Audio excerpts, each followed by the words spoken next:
Now, on 105.9 FM and streaming worldwide on the WMAL app. O'Connor and Company. 5:07. Good morning on this Tuesday, the 13th day of January, January 13th. There's something significant about that date. We'll figure it out. We'll get it to you later in the program.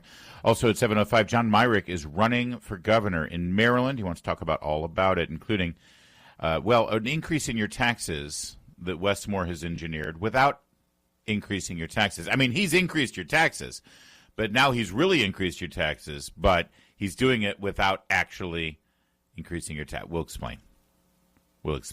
Also at 8:05, Dr. Matthew Spalding from Hillsdale College. I'm going to talk about a pretty big birthday this year. The old guy doesn't even look his age. 250. Look at him go. That'd be the United States of America. And then at 8:35, Senator Marsha Blackburn, Tennessee. Well, what's going on there on Capitol Hill? It's Larry O'Connor. Speaking of what's going on Capitol Hill, she knows. She used to work there, bless her soul. Cassie Smedile joins us here first time in 2026. Good morning, Cassie. Yes, so I get to say Happy New Year because it's my first time seeing you, Larry. There you go. That's how, those are the rules. Yeah. That's how it works. I just saw someone I hadn't seen in 3 years. I got to catch up. It's like, oh, Happy New Year 23. You get to catch up on all of them. Yeah, absolutely. That's how it works. For those of you who missed yesterday's program, we had an announcement about Julie Gunlock. She is still undergoing some health problems, and she needs your help. So here's the thing. Instead of going through this every day, because not everyone listens every day, Cassie, just go to givesendgo.com/Julie Gunlock, and all the details will be right there. But she's in recovery right now from a health incident, and she needs your help, actually. If you love Julie the way we do, you can pray for her. You can donate. You can send a message. But all of that is at givesendgo.com/Julie Gunlock. Thank you for your attention to that matter. All right. So, Cassie, having a little bit of an internal discussion with my wife. It's just a discussion, not a debate, not a disagreement, not an argument, God forbid. Just we're having a discussion. Okay. Mommy and Daddy are having a discussion. Did you ever get that from your parents? Yes. We're just having a discussion. Having to do with the disposition of our Christmas decorations, which are still up and emblazoned around my home, and even outdoors. I this morning before the program, before work, I checked my neighborhood, and we're sort of the last man standing. Oh. There's a couple of houses that are more than half a block away, but in our little quadrant. We still have our lit-up manger scene out front, although the Star of Bethlehem has fallen over in the recent winds, which is probably not good. Very windy, but I hope that's not an omen for anything. The Holy Family are still standing strong, so that's all that matters. We have candles in our windows, although a couple of them, the battery has burned out because we had forgotten to turn them off with a little remote. You know, it's looking a little shabby, let's just say, because it's like. And then, of course, the tree is still up, and it's beautiful, and it's lovely, and I love the tree. And it's who doesn't? Isn't it sad when you take down the tree? And we still have the garlands that are the evergreen garlands wrapped around our banisters, and just all those little touches that make it Christmas. You know, we still have the Christmas tree lit up centerpiece in the middle of our dining room table and on our piano. And wow! And so the question is, when's it time? Because I was told Epiphany is pretty much the breaking point, which was last week. And we're now in that no man's land. We like to call middle of January like this the Dark Ages. Yes. And I don't know if we should still be celebrating the birth of our Lord in such an overt way. We celebrate him in our heart every day, Cassie, but help me out here. Give me some guidance. Okay. I have two things for you that can go to. I'm not sure which side of the debate you're on. You know, I'm always on Meredith's side. I did that purposely because I did. Because exactly. I'm always on Meredith's side. So, a little something for everyone. Okay, first of all, this year, and I've heard this several times from several people, including I believe Cardinal Dolan. So it's a pretty good source that you technically get until February 2nd. That's the candle mass, the presentation of our Lord. Wow. I'm looking at it right now. It is confirmed. The internet says it's real. That's the 40 days after Christmas, concluding the Christmas season. Days? What is this, like Christmas Lent? What are you doing? Well, you know, the Easter season is 40 days after Easter. Listen, I know. If you people get to Lent put your is 40 trees days up before. on Halloween, we can have them up a few extra days after Christmas. So I think there's something here. However, I'm usually I try to make it to Epiphany, but I do a real tree. So it's got that thing is done. See, that's different. New Year's Day. You were talking fire hazard. That's a different conversation. Yes. Should I remove this fire hazard and health hazard from my home? Yes. The answer is always yes to that question. But we still have our outdoor stuff up because I'm with you. January's dark. January's a tough month after all the hype and energy and sugar of Christmas. So I do think it's fine to keep your stuff up outside. So we have a guideline here that many people. So the traditional Christian guideline is Epiphany. That's the day of the three wise men, what have you, which is celebrated in the Catholic liturgical calendar on. We celebrated it, I believe, on Sunday the 4th, was it? But the actual day is January 6th. Right. But then you're right, Candlemas, the Candle Christmas Mass of February 2nd, which is the 40-day mark, is also a very traditional liturgical date, apparently. I did not realize this, so well done you, Cassie Smedile. I'd never heard February 2nd, because that seems pretty far off. It does. Modern American practice suggests right after New Year's Day. Now, that's just not happening. Unless you have a fire hazard tree. Unless you have the fire hazard tree. Has that's to happen, but yes. Practical rule of thumb. By the first full week of January, this avoids the it's still Christmas in mid-January look, which is what I am now on the. I mean, January 13th, I believe, by definition, is mid-January. It's not dead on mid, but it's the week of mid, and we're now still. Yeah, I think we've become those people. I think you keep all of the red decorations up and call it Valentine's Day. And we're rooting for the Indiana Hoosiers. Sure. If we keep the red up too, that works. Of course. For the college football championship. I think we got to take them down. Okay, here's the other thing, because I do like them and they're lovely to look at. But in reality, and you always suspect this about the people who leave the Christmas decorations up. They'll tell you that they're just celebrating the birth of the Lord and they love it and it's festive. But let me just reveal something to everybody. Because this, by the way, these Christmas decorations are the most we've ever had in this house that we put. We usually are very modest. We don't do much at all because we're gone most of December with family obligations and such. So here's the truth. I'm going to bare my soul. We're just lazy. We were going to do it this last weekend, and we're like, screw it. It's raining on Saturday. It's cold. So it's just, I don't want to get out. Now, you know what? Let's just wait one more week. So everything you think about that house on your block, I believe, is true. It has nothing to do with their tradition. It has nothing to do with the liturgical calendar. They're lazy. I am telling you that because I'm lazy, and I just chose not to do it. So you feel like you can say it because you are part of the Lazy Coalition. That is correct. I am the leader of the Lazy Coalition. You realize when I get to my weekend, it takes a lot for me to do something other than that is not related to rest and relaxation. I have extended the idea of Sabbath to a full 48 hours here because I need to refresh. So we're just lazy, but we're probably going to get around to it.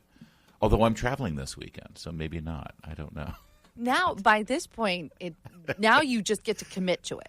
I got to commit to this February 2nd nonsense you just gave me, Candlemas. All right. Not nonsense. You can act better than everyone. You know the liturgical calendar better than everyone. Well, so just so you know, if you're embracing the traditional Catholic Church liturgical calendar of February 2nd to keep your Christmas decorations up, it better not be a giant inflatable Grinch, okay? That does not count. Fair. The nativity, fine. Yeah, the nativity, the manger, that's okay. But anything short of that. Let us know what your rule of thumb is. Reach out to us on social media and let us know at Larry O'Connor and Cassie Smedile on X or Facebook. It is 5:15.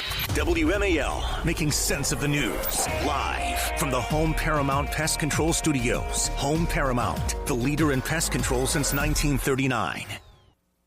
Oh, it's the best. Sleigh Ride. And by the way, it's not a Christmas song. It's a winter season song.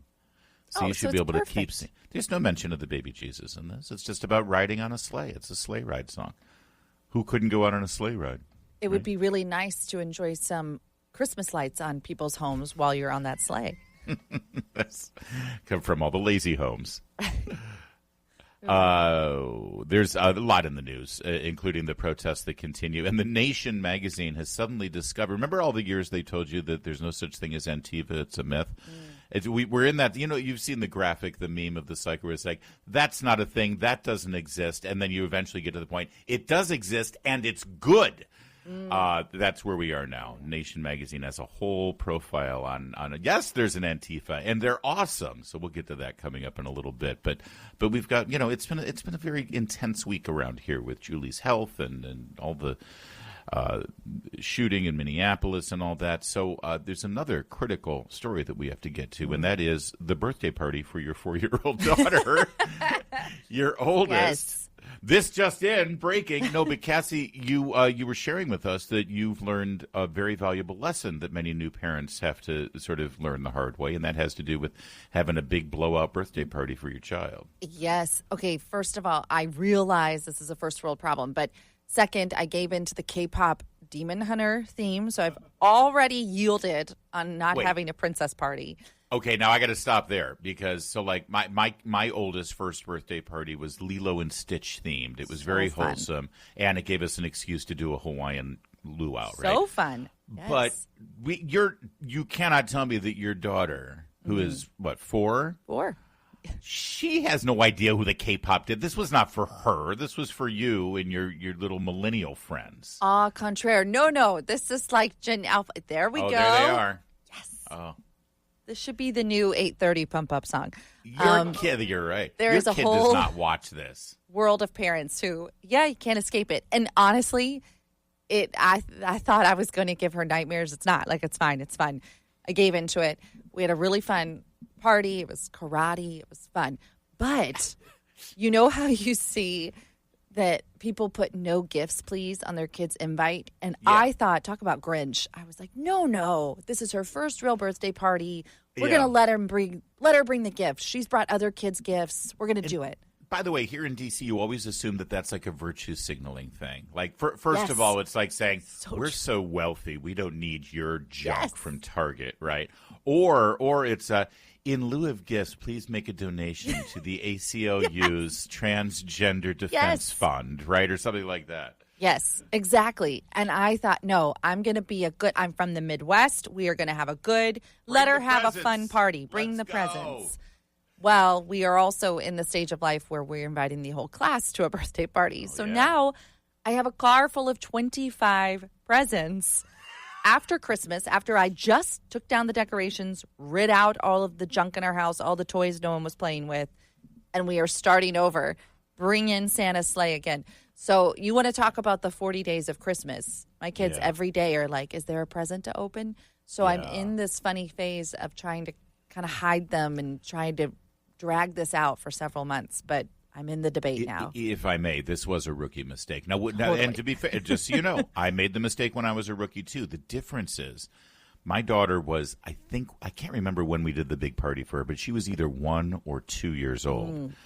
So she didn't remember it the next year. I mean, honestly, you don't have memory of this. Your 4-year-old is now going to think she gets a big party and 25 presents minimum every birthday now.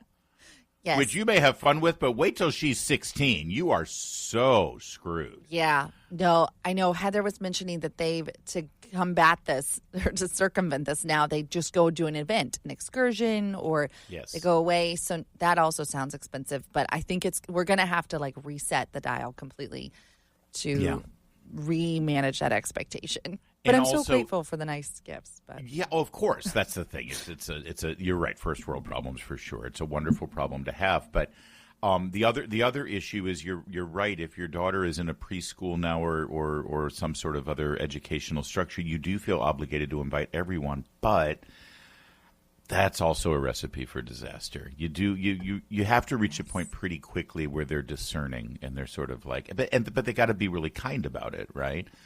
Either that or you don't have birthday parties. Did you know that you mentioned the Midwest, we were a very frugal Midwestern Michigan family. I had one birthday party as a child when I was 10 years old, and that was it. None before, none after. My next birthday party was when I was 21. Wait, like a big birthday party? No. Any party at all. You'd have your family celebration. Yeah, we'd have a cake. Yeah. We'd have a cake with my brothers, and that was it. Yeah.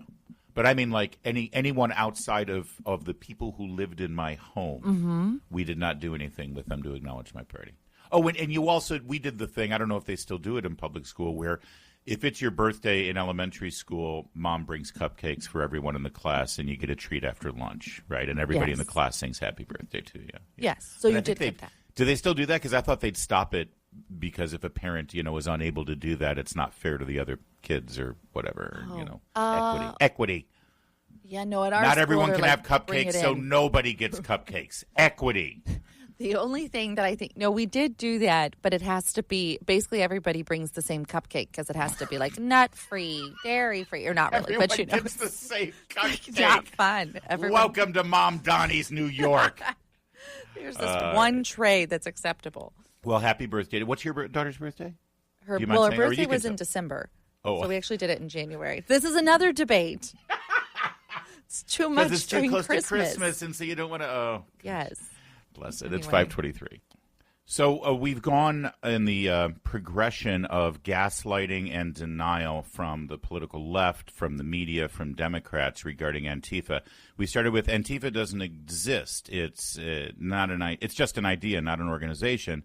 To sure, Antifa exists, but they're rare and they're just really protesters. To, a new article in The Nation that says, yes, Antifa exists and they're good. Screw you for noticing. We'll get to the details next. WMAL-FM, Woodbridge, Washington, a Cumulus media station. Making sense of the news. News Talk 105.9. News now. Now on 105.9 FM and streaming worldwide on the WMAL app. O'Connor and Company. 5:37 this Tuesday morning, the 13th day of January. Thanks for tuning in to O'Connor and Company. We are raring to go here and all. I am caffeined up. You know what? I smoked. I've been smoking a pipe. Oh. Lately, I've been enjoying. I didn't know where you were going with that, but I how know. Sorry about refined that. of I you. know these days you got to be clear. And so I've been making it a habit to smoke a little. You know what? We'll get into it later. Heather Hunter, let's discuss my new pipe smoking habit and the effects of nicotine on a daily basis in my life, because Put it on the rundown. I've never been a daily smoker ever in my life. Yeah, how And does this work with your marathon training and all? Is pipe I will separate? explain it all later. There's a tease for the future of this program. Definitely. Also at 7:05, John Myrick, Republican running for Maryland governor. 8:05, Dr. Matthew Spalding of Hillsdale on America's 250th. And at 8:35, Senator Marsha Blackburn, Cassie Smedile, and Larry the pipe smoking. So it's the old meme, right? You do it all the time. It's the gaslighting meme, where the media and the left will say, "Oh, that's not a thing. That's a hoax. That's fake," and then they'll say, oh, "Okay, well, maybe it's real, but it's specific to Antifa, right?" I just broke it down before. It starts with Antifa isn't real, and then they'll say, "Okay, well, yes, Antifa is. There might be something, but it's not. It's loosely organized, and there's no central, organization or anything." And then you finally reach the point where, oh yeah, Antifa is real and it's great. And you're the problem for resisting Antifa. Here's the headline, the cover of The Nation, which is sort of the left-wing, sort of intellectual, radical organ out there. It's the fierce and joyous face of the resistance. And it's got an angry mob screaming with their fists thrust in the air with a big sign that says, "ICE out of L.A." This is the January 26th issue of The Nation. And they have a whole feature on Antifa specifically. Now, the headline of the article is, "Liberals think Antifa isn't real, but it is, and it knows how to win." And there's by the way, let's just be clear on what it is. They're violent thugs. Mm-hmm.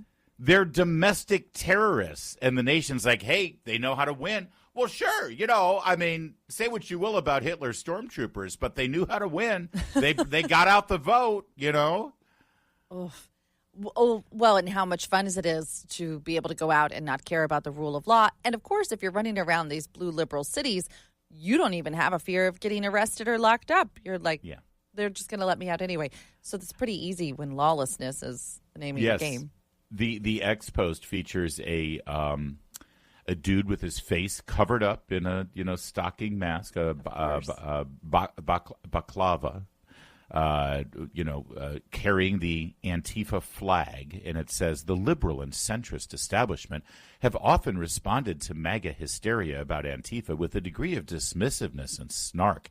But, writes Christopher Mathias, thousands of secret neo-Nazis have been identified by Antifa over the last 10 years. So, see, they've got a really good research arm, and they've identified neo-Nazis. I'd love to how they describe neo-Nazis, what the definition is, Trump voters. Of course. Also, this is something to take note of. Apparently, this writer, Christopher Mathias, and the researchers at The Nation apparently have better investigative skills than Christopher Wray when he was running the FBI. Because he is under oath testifying, saying Antifa isn't real. It's just an idea. That's all it is. So now The Nation has uncovered something that Christopher Wray's FBI was incapable of doing. Wow. I mean, maybe Christopher Wray should have hired them. But, my thinking of Antifa, I have a visual memory or ingrained in my mind of the 2017 inauguration of President Trump. I was actually sitting on the risers behind the stage because I was a volunteer. And you saw the president giving his remarks. And then I could see down just off Pennsylvania Avenue, cars being set on fire. Yes, I remember. And this mass of people that were masked in black. And it felt like, oh my gosh, what is happening? Are we good? And there was this inevitability about Antifa for a while, that they were going to take over your town, they were going to burn down the buildings, all in the name of whatever righteous cause they were justifying it as. And then President Trump came in and was like, enough, done. We're done playing this game. And because he's calling them out for what they are, I'm glad everybody at least can agree now that they're paid and they're organized and who's backing them. Let's get to that. But the incuriousness of is that a word, incuriousness? Sure. The incuriosity of the media, who for over a decade now we've seen these thugs. They all dress the same way. They all use the same homemade weapons and deceptive tactics. They always have umbrellas with them that they open up, not because it's raining, but because they're shielding themselves from security cameras or public cameras, and because they're trying to protect their identities and keep themselves secret. They are obviously organized. There is obviously a playbook that they're all utilizing, and at no point did anyone in the corporate media want to dive into this and say, so where is this coming from? And why? Because their cause was always aligned with the intellectual Ivy League sort of the things we talk about in our green room or privacy. It's like, yeah, these are the things we want to achieve in this country. But Antifa, they were the thugs who were enforcing those ideas. So as long as the intellectuals in the media were like, well, the omelet's getting made, so who are we to ask how those eggs are getting cracked? Antifa's not an organization. They just have a flag and uniforms and official colors and local chapters and meeting places and email signups and clear directives for all their members, and they all seem to be funded and organized and show up at the same time at the same place with the same cause, but they're not an organization. See, that's where we are now. It's not happening, and then it's a right-wing conspiracy theory, and then, okay, sure, it might be happening, and then finally, it is happening, and it's good. And we've now reached the final stage. It is happening, and it's good. Cover story at The Nation. Now, will Democrats finally own this and say, yeah, there are thugs, there are stormtroopers? Good question. But they don't have to, right? Because they still get to be, to your point, they get to be the elites. They get to be above all of us. See, we are civilized. Yes. But secretly going, good job, guys, get out there. And That's in some right. ways, joining them through the no fund or the no bail funds and stuff, what that Kamala does. As Andrew Breitbart would say, every story is a media story. And this really ultimately is about the media ignoring what was obvious, the nose on my face. 544. Mark Levin, weekdays 6 till 9 on 105.9 WMAL, making sense of the news. So if you ask me, and my doctor asks me at my physical every year, are you a smoker? Do you smoke? Even though it should be in the records there, whether I smoke or not, right?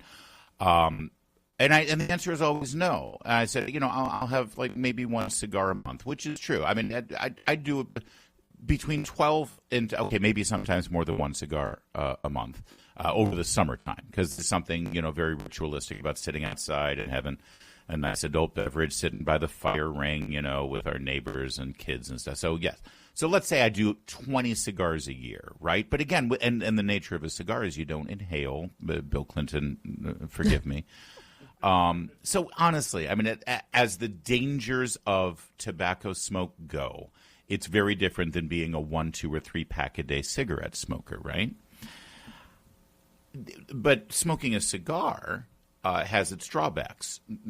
First and foremost, it's a commitment. You light that baby up, you're sitting for between 45 minutes and an hour and a half, depending on how big that cigar is. Doesn't always fit with your lifestyle, right? Can't always guarantee that. That's why your Christmas decorations are still up, Larry. Thank you. All right, a cigar to smoke. Anyway. A year ago at Christmas, my brand new son-in-law, when he was just my wife's fiance, knew of my inclination towards cigars, and he got me a tobacco pipe. Because he had started smoking a tobacco pipe and I started to dabble with the idea. So the cool thing about a tobacco pipe is it's not that long a commitment. You can just, however much you want to put into the bowl of the pipe, you can smoke that. And also you can have a variety so your one pipe with a variety of different tobacco mixtures gives you multiple flavors, multiple experiences, right? So it's like, oh, okay, I kind of like this. Fast forward, and so I dabbled a bit with pipe smoking. Mm-hmm. Fast forward to this year, New Year's, and I decided to commit to the Exodus 90 program again. You're familiar with it. This is where mostly Catholic men, but it's open to anyone, where you basically make a commitment 90 days before Easter to forego many pleasurable things in your life, including alcohol, sweets, snacks between meals, warm showers. It's sort of like a miniature aesthetic sort of. You're living a little bit like a monk, but not even close to what a monk would deal with. But that's the idea. It's aesthetic style disciplines to sort of center your life, reset you, and with all that free time on your hands, because no television, no sports on television, no video games. Instead, what you do is you read scripture and you pray and you spend time with the Lord. And so I've enjoyed it. I've done it a couple of times. I'm doing it again this year. I figured out the loophole, Cassie. God always provides, shuts a door, he opens a window. The loophole in Exodus 90 is there's no prohibition to tobacco products.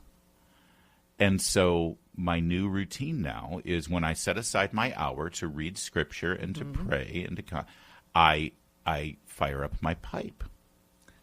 And I sit in my office at home, and Meredith has given the okay on this. My office is sort of set aside from the rest of the home, and I got myself a little air ventilator in my office, and I smoke my pipe. And so now I have been smoking a pipe daily now since January 5th, and it's a wonderful, pleasurable experience. Still not inhaling. I know there are some dangers. Everybody chill out, okay? I'm 50. I'm in my 50s, and I'm just now beginning. And I got to think that, by the time it catches up to me, I'll already be dead. So I'm okay. I know there are certain dangers, but it's one pipe a day so far. It's not a big deal. One pipe a day. I'm really enjoying it. And by the way, now that I'm actually, experiencing tobacco on a daily basis, where I've never done this, I've never had tobacco daily like this, I recognize the effects of nicotine. How so? In I am. Energy. See, again, thankfully, it's 5:51 in the morning. I'm guessing there aren't a lot of kids listening, so don't be influenced by Uncle Larry. But it is clarifying nicotine. It is. It's energy boosting. I feel like I'm ready to multitask, which is kind of important for this job, as you know. There's a lot of balls in the air, and I am just flying now and ready to go. It's a bit of a. This segment brought to you by the National Nicotine Association. But they are pumped. They haven't had this kind of endorsement in years. It's a super pleasant experience. I'm really enjoying pipe tobacco. And now I went out to my local tobacco store, and I've got 6 different tobaccos that I'm choosing from. You got a guy now? Yeah. Oh, I got a guy. I do got a guy. I think I'm happy for you. I feel like you are really exploiting this loophole. You're supposed to be depriving yourself, and you're like, I'm having this lovely time. I'm depriving. Let me tell you something. I'm craving a glass of bourbon in my other hand. Oh, sure. and I'm denying myself that. Fair. So come on, give me a little like credit. I bet that it really highlights what's missing. But I will say, my granddad was a pipe smoker, and as I was telling you this, I still have the smell in my nostrils of that pipe. I can't tell you the brand of tobacco. I was trying to remember it, but I will say one thing about pipes is, unlike to me cigars and cigarettes, if somebody has a pipe, you're like, oh, okay, that's not very bothersome. So I imagine that's why Meredith's like, sure, you're not totally overtaking our house, but I still question why this loophole exists. This feels like, we don't have to get into it, but the backstory of no meat on Fridays and stuff. You're like, to help the fishermen. Like, I feel like there was some ailing tobacco salesman who's like, You're what? looking into these little Catholic conspiracy theories. Yeah. I don't believe there's a reason for it other than I